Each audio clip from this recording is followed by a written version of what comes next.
talked about some of the delusion that goes on in the mating and dating. Well, let me back up for a second here. Mhm. You've been how long you been married now? In this particular relationship and marriage, 2 years. 2 years. Mhm. So, and how long did you court your wife or date her or whatever we're calling it now?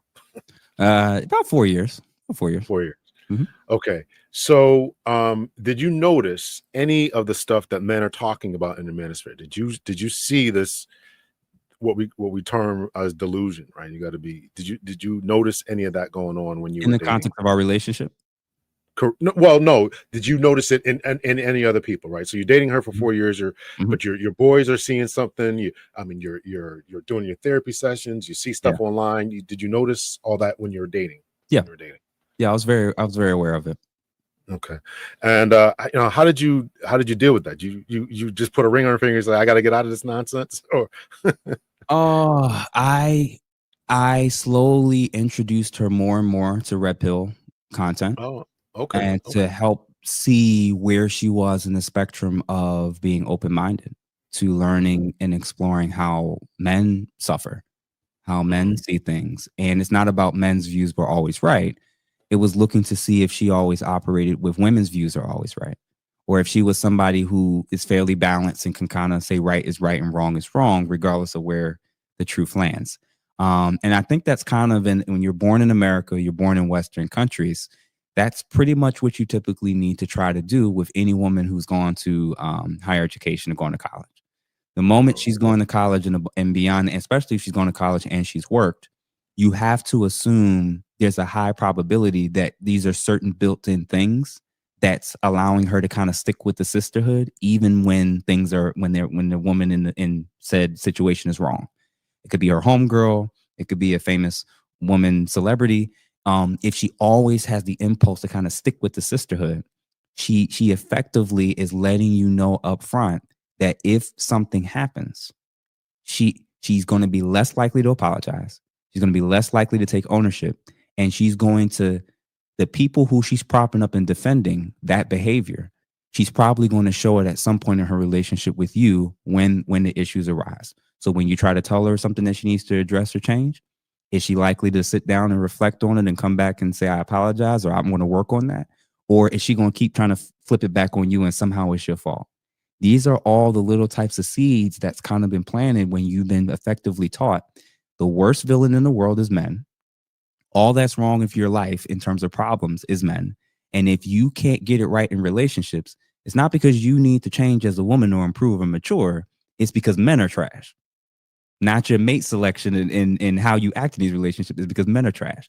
So in the midst of us dating and getting to know each other, I, would see these types of things, observe it, kind of get her feedback. And I was learning and observing and realizing the woman who I was ending up with and now married to, um, she was growing and understanding and acknowledging like there's a whole nother perspective of existence that I didn't know. And now that I'm learning about it, she recognized that there's value in us. We will not get better between her and I if she can't ever see my side of perspective. If I can, Oh, if that I could only acknowledge hers, our relationship's not going to grow. You may be happy, you may feel fulfilled, but I won't be.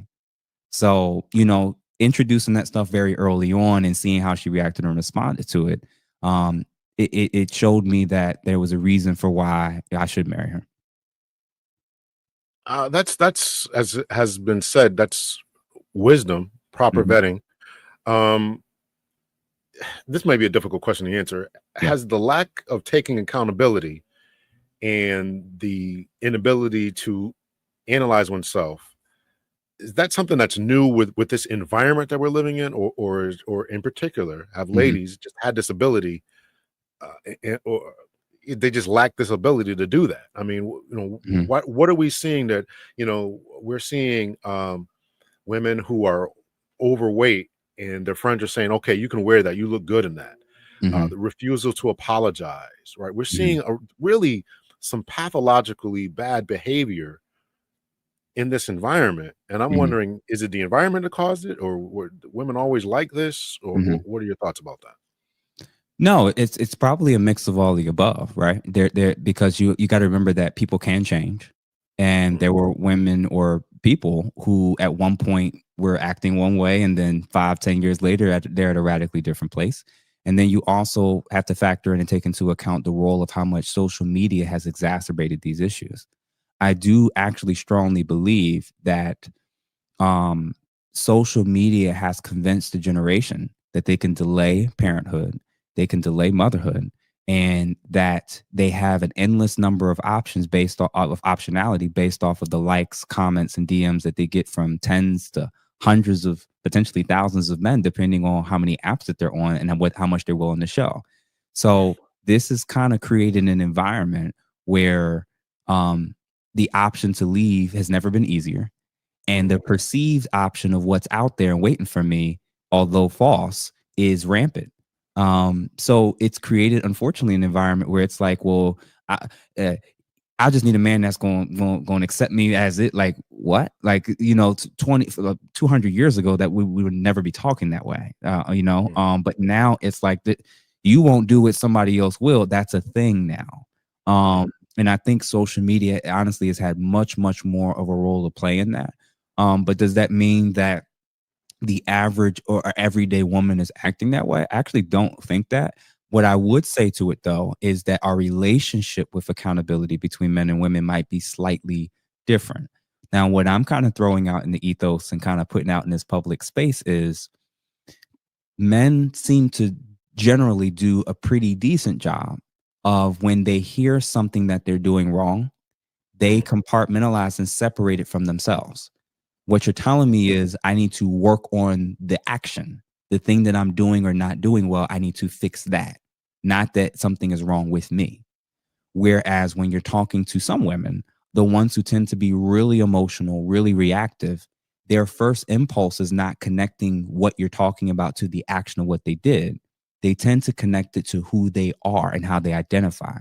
So when you say, babe, this was really an issue for me. And when you crossed the line and you did oh, so now I'm not a good girlfriend. Now I'm not a good partner. Now I'm not a good wife. Now I'm not a good mother. It's a much more personalized initial instant reaction.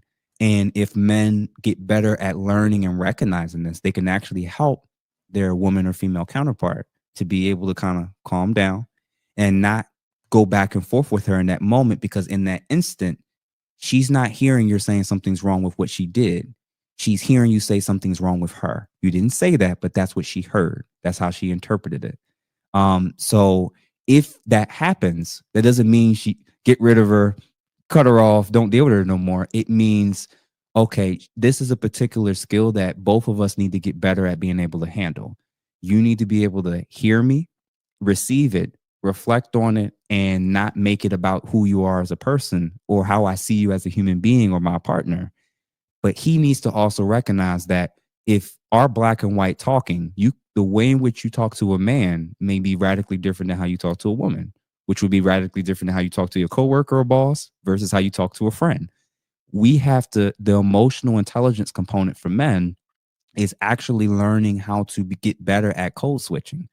A lot of times people kind of demonize code switching, like, oh, I'm not being myself. I'm not. What if that's a sign of intelligence? Where if you want the job, you know how to act on the interview. If you wanted to court this woman, you got to say something nice to her to, get her to like you. And if you want to hang out with your homeboys, you're not going to be flirting with him. You're going to say jokes and comments that reflect your relationship. So you code switch all the time. But then when it comes to women, you want to forget that piece that they're not men. So if we do a little bit better job at understanding that we're not doing life with men, then you may adjust with how it is that you're choosing to communicate and talk with each other.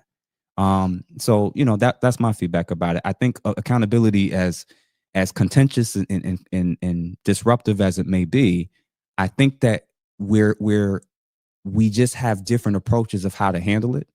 And rather than trying to force them to just adjust to how we see it, allow for a little grace, give them a little down period, and be patient. And then before you know it, when her emotions aren't as elevated, she can hear you.